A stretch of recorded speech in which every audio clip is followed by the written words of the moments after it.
The National Transportation Safety Board has released new information on the Alaska Airlines plane that lost a door panel mid-flight last month. The agency's report found that multiple bolts used to secure the door were missing before takeoff. CBS News senior transportation correspondent Kris Van Cleave has the details. Tonight, harrowing new details. When the door panel blew off this Alaska Airlines flight last month, it did so with enough force to slam the captain's head into a display 26 rows away. And now the NTSB says the 4 bolts that should have held the door panel in place were missing prior to the blowout on the new 737 MAX 9.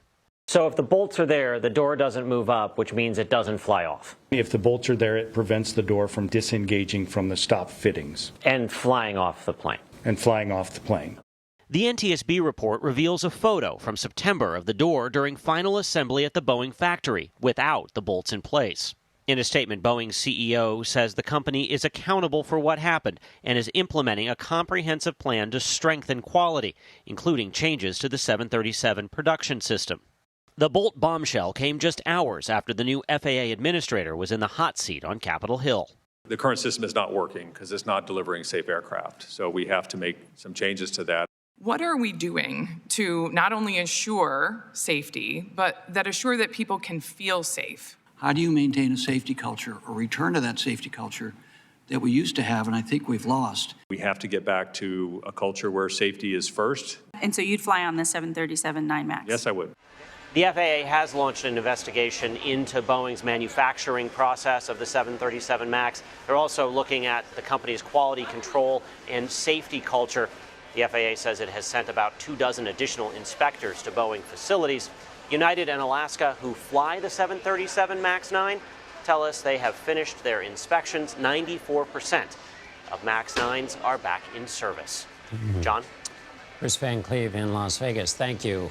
Mark Walker joins us now. He's an investigative reporter for the New York Times.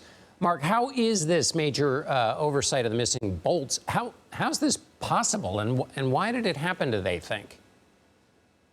Yeah, that's kind of the big question for the NTSB to look into right now. Is so now we have what happened. So now we need to look into why it happened and how it happened. How could a plane, without the 4 critical bolts to its door plug, leave this facility, be delivered to an airline, and passengers be put on that plane? And Boeing says they take responsibility and they're on top of it. But what does this mean? I mean, do they have specific recommendations or specific promises they've made to make sure something like this doesn't happen again? I mean, in other words, are they all going to stare at the doors when they're made again, or is there a concern that there is a kind of gap in their safety culture that's a bigger problem? So Boeing's going to take some steps to just sort of better inspect the door plugs, but it's not just going to be up to them. I think the FAA, as the regulator, is also going to take a pretty strong stance on making sure that any gaps in inspections, any gaps in their processes, whether it's documenting the plug being put on and off of the plane, all of those things are strengthened and improved. And so Boeing's going to make a lot of commitments, rightfully so, for improving their process. But the FAA is going to have a lot to say about that as well. And FAA Chief Michael Whitaker testified at that House panel saying that they need to, quote, put more boots on the ground to monitor Boeing production. Is there a bigger problem here? It certainly sounded like it from Whitaker. They basically just aren't enough people at the FAA to monitor air travel as tightly as they'd like to? One of the big things is having presence in the building. The FAA wants to know 100% of doubt what's happening. What are the processes? What are the employees doing? What are they being told to do? And by collecting that information, they can make a better assessment of what needs to be done to actually address this issue. And so by having these boots on the ground, they're there for the day-to-day. They're having these conversations with employees.